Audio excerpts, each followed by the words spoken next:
그러니까 윤석열 전 총장이 왜 이런 정치적인 입질에 나섰을까? 조윤 갈등도 있었죠. 조국 전 장관하고 추미애 전 장관의 추윤 갈등도 있었죠. 그러니까 여당 입장에서 볼 때는 이재명, 또는 심지어는 추미애까지, 박용진까지 많은 후보들이 있지만 20대, 30대들은 더 유력한 후보 쪽에 관심이 가게 마련이잖아요. 그렇다면 이재명 지사가 다른 후보들보다는 그래도 젊다. 조국의 시간이 부담의 시간이 됐다. 그렇죠. 제 이야기가 부담되신 건 아니죠. 네. 저에게는 행복의 시간이었습니다. 윤 전 총장이 국민의힘 입당으로 대선에 등판할 가능성 어떻게 보십니까? 높아요. 입질 현상이에요. 왜냐?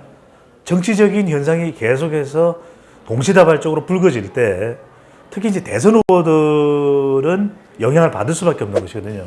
그러니까 윤석열 전 총장이 왜 이런 정치적인 입질에 나섰을까? 그러니까 친구를 만난 겁니다. 일단은 권성동. 왜 그러면 권성동을 만났을까? 전당대회 후에 아마 빠른 시간 내에 들어올 거라고 저는 믿고 있어요. 갑자기 강릉에 오겠다면서 사선 중진인 저를 보자고 한 거는 결국은 뭐 서로가 그 부분에 대해서 깊은 대화를 나누지 않았지만 이심전심으로 우리 당과 함께 하겠다는 그런 의사가 있었기 때문에 저한테 연락이 했다라고 해석하는 것이 맞을 것 같아요. 저나 윤석열 총장의 외가가 같은 동네에 있어서 외갓집에 방문한 기회에 같이 놀았던 것은 사실인데 그 이후로는 성인이 돼서 제가 검사 또 우리 윤석열 총장이 검사 15로 수원검찰청에 와서 우연히 조우를 하게 됐거든요. 그 후로는 서로 존중하는 그런 관계로 쭉 지내왔습니다. 성격은 뭐 아주 남자답죠. 화끈하고 통이 크고 그리고 아랫사람들한테 일을 주로 위임을 많이 해주는 편이고 또 현실주의자이기 때문에 한번 이것저것 고려해서 결정을 하면은 그대로 밀고 나가는 직진하는 그런 스타일이에요. 좌고우면하지 않아요. 법이에요. 사법이에요. 왜 사법이냐? 김호수 검찰총장이 되면서 또 한 번 이른바 김 또 윤 갈등이 될 수도 있는 거잖아요. 그동안 조윤 갈등도 있었죠. 조국 전 장관하고 추미애 전 장관의 추윤 갈등도 있었죠. 그러니까 윤석열 때리게 해서 아야 이러면서 지지율이 올라가는 것이 윤석열 전 총장의 지지율 특성이거든요. 그런 상황에서 윤 전 총장의 장모가 3년 검찰 구형을 받습니다. 자, 이거 어떻게 할 거예요? 본인이 직접 나서기 쉽지 않아요. 우리가 어려울 땐 친구를 찾아. 누굽니까? 권성동이죠. 또 가장 충돌을 냈었던 조국 전 장관이 책을 냈어. 자, 이거는 이제는 더 이상 미루기가 힘든 거예요. 여기다 또 하나 뭐냐면 국민의힘의 대변화 조짐도 있는 거죠. 이른바 이준석 현상. 또는 빅텐트를 칠 이유도 없이 바로 국민의힘에 들어가면 이준석 당대표가 된다면 이준석 대표가 되는 경우에도 외부로부터 특히 대선 후보급의 지원과 또 함께 이렇게 조화가 필요하거든요. 그렇다면 윤 전 총장은 이게 기회일 수가 있는 거죠. 50대 이상의 지지를 받는 나, 윤석열, 나는 부하가 아닙니다. 이런 사람하고 그 다음에 아니 내가 무슨 혐오예요. 이야기를 하는 20대, 30대를 견인하는 이준석 또 당대표가 된다면 그 조화, 그건 무서운 힘이거든요. 그러니까 굳이 다른 정치 세력을 조직할 필요 없이 국민의힘이 주목을 받고 있는 상황에서 여기에 올라탈 경우에는 이른바 국민의힘 후광 효과를 노릴 수가 있겠죠. 여당 입장에서 볼 때는 이재명, 또는 심지어는 추미애까지, 박용진까지 많은 후보들이 있지만 20대, 30대들은 더 유력한 후보 쪽에 관심이 가게 마련이잖아요. 그렇다면 이재명 지사가 다른 후보들보다는 그래도 젊다. 또 젊은 세대들과 호흡한다. 이런 평가를 받고 있거든요. 이준석 현상의 나비 효과는 결국 보수 야권 쪽에는 윤석열 전 총장에게 그리고 여권 후보에게는 이재명 지사에게 갈 가능성이 높다. 이른바 사랑의 배터리가 되겠죠. 대선 후보는 세 가지가 있어야 돼요. 첫 번째, 지역 기반. 두 번째는 세대 기반. 세 번째는 이념 기반. 김영삼과 김대중의 대결. 그때 보면 Y에서는 그냥 계속 사투리를 씁니다. 그러니까 이건 뭐냐?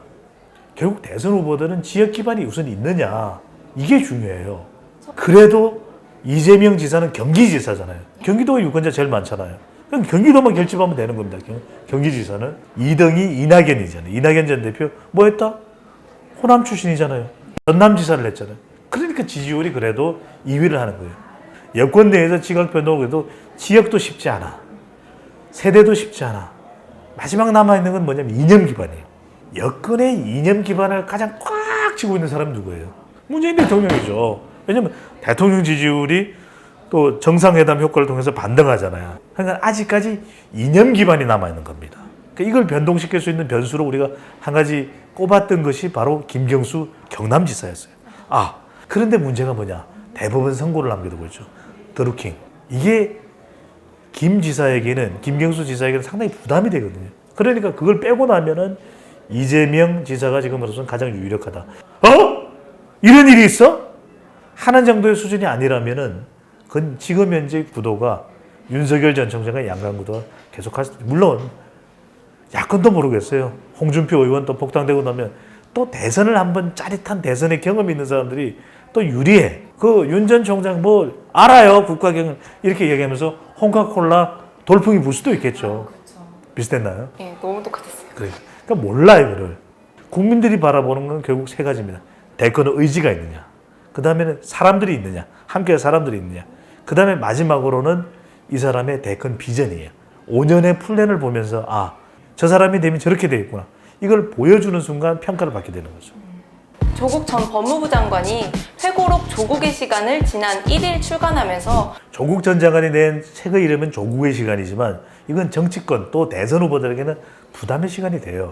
왜냐하면 결국 조국 전 장관과 관련된 이슈는 검찰 갈등이 또 불거질 수밖에 없는 것이거든요. 그러니까 차기 대통령 선거를 앞두고 검찰 관련 계획은 대통령 지지율에도 영향을 줄 수 있고, 왜냐하면 문 대통령으로서는 검찰 개혁을 완성해야 됩니다. 그 상징이 고위공직자 범죄수사처고 조국 전 장관 또 그 이전에 박상기 전 법무부 장관으로도 출발했던 검찰의 권력 분산, 이것이 가장 핵심이거든요. 조국의 시간이라고 하는 이 책을 통해서 첫 번째 다시 한 번 더 갈등은 불거질 수밖에 없습니다. 조-윤 갈등의 재현이죠. 이렇게 되면 이게 대통령의 지지율에도 일단 부담이 될 수밖에 없어요. 김호수 검찰총장이 또 검찰개혁을 마무리해 가려는 상황에서 또 조윤 대결이야? 또 이게 이 갈등에 갇혀버리게 되는 것이거든요. 그렇게 되면 상당히 또 부담이 될 수밖에 없는 것이고, 차기 대권 후보들도 그래요. 왜냐하면 지지층들을 먼저 끌어모아야 되는 이낙연 전 대표나 정세균 전 총리, 그리고 이재명 지사의 속내는 다를 수밖에 없습니다. 그러니까 이낙연 또 정세균 후보의 경우에는 그래, 조국 전 장관 환영한다. 이러면 이제 지지층들을 끌어모을 수 있거든요. 또 호남 지지층들도 조국 전 장관에 대해서 다소 호의적일 수 있잖아요. 근데 이재명 지사는 말이 없다는 거예요. 왜? 앞서가고 있는 후보들은 부담이 되는 겁니다. 윤 전 총장의 경우도 조국 전 장관과 다시 또 대결하는, 충돌하는 모습을 보이면서 윤 전 총장의 지지율이 올라갈 수도 있거든요. 이렇게 되면 여권 내에서 유력 후보인 이재명 지사는 또 상당히 부담이 될 수밖에 없고, 또 중도층 이탈 때문에 마음 놓고 조국 전 장관과 관련된, 조국 전 장관의 책의 내용과 관련된 발언을 할 수도 없는 거예요. 다시 한 번 더 조국 전 장관이 쏘아 올린 이 공에 의해서 자기 대권 후보들도 영향을 받을 수 있고, 또 대통령의 지지율, 여당의 지지율에도 상당히 부담이 될 수가 있다는 거죠. 조국의 시간이 부담의 시간이 됐다. 그렇죠. 네, 오늘 말씀 정말 잘 들었습니다. 제 이야기가 부담되신 건 아니죠. 네. 저에게는 행복의 시간이었습니다. 말씀. 그럼 우리가 같이 행복의 나라로 노래를 부르면서 마칠까요? 먼저 선창해 주시면 같이 부르겠습니다. 네, 적당히 하시죠.